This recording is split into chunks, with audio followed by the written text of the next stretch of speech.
Glory to Jesus Christ, and welcome to St. Cyril Methodius Orthodox Church. I'm Father Gregory, the pastor. Well, if you watch these videos on a regular basis, you probably realize that last night I didn't have any little catechesis, and there was no Vespers being broadcast, and that's because there was a home game scheduled for UW football. The game was canceled at the last minute because of COVID, but I still had canceled Vespers, and it was kind of a hassle to try to redo that at the last minute. Anyway, but one of the reasons that we end up canceling Vespers on home football games is that in addition to being sort of a hotspot for COVID, UW football game attracts a lot of tailgaters and a lot of, frankly, public drunkenness, which is really a problem. So with public drunkenness, our COVID numbers being really high in this area, it's just not prudent for people to be coming into church. So we end up canceling Vespers. But this did get me thinking a little bit about the nature of law, and especially law in civil society, in our secular lives. A lot of times we think that we need to have just laws, and we do. And I don't want to in any way minimize the importance of just and prudent laws. But I think sometimes we forget that there are limits to law, not only in the ability to foster virtue, but also the way in which sin uses even otherwise just laws to its own end. Paul talks about this in Romans, how the law of Moses becomes the occasion for sin, or rather the law of Moses reminds me that, or tells me that, sin is possible. I think this happens as well with civil laws. I've been thinking this week about so many of my friends who are trying to overturn the Supreme Court decision that extended the definition of marriage to include same-sex couples. With them, I disagree with the way the decision was founded and its conclusions about the nature of marriage.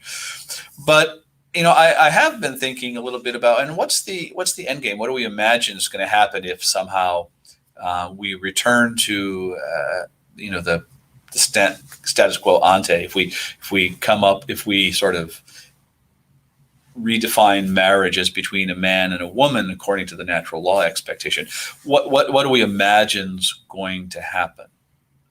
See, this is the thing. Because of sin, the general thrust, the tendency of human society is always to go to disorder, to chaos. And that happens regardless of the objective moral goodness of laws or actions. This is what sin does. It corrupts us from within. I think we overlook this in our spiritual life as well, when, especially as Orthodox Christians, we get concerned about fasting and rule of prayer and all of those things which have sort of an objective quality. We imagine that these are an end in themselves when they're not. They're actually meant to remind us of the divine order, of the need to live in harmony, in consonance with God. And when that doesn't happen, they become ends in themselves. When things like fasting and rule of prayer, participation in the life of the sacramental life of the church becomes ends in themselves, well, then a certain kind of chaos enters into our spiritual life, and that's the chaos of being judgmental. When these things become the goal, what happens is our success becomes an occasion to think well of ourselves at the expense of our neighbor. And when we fail, it becomes an occasion to condemn ourselves. Just laws and good habits in the spiritual life and the moral life, these are all incredibly important. And these are things that we should foster, both in our personal lives, in our parishes, and in our nation.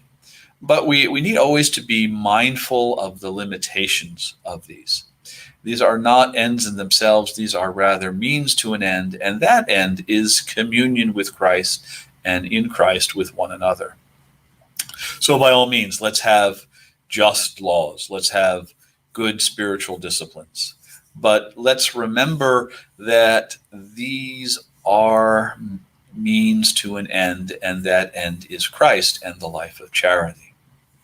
Well, it's 8:12 now, and so we have liturgy starting in about an hour and 20 minutes. So hopefully you'll be able to join us. If you do join us here, great. If you can't do that, if you're joining us online, give us a little thumbs up or a heart, ask a question. Just let us know you're there, because it really is rather helpful for everyone. All right. So hope everyone is having a good morning, and I'll see you in just about a little over an hour. All right. God bless everyone, and bye-bye.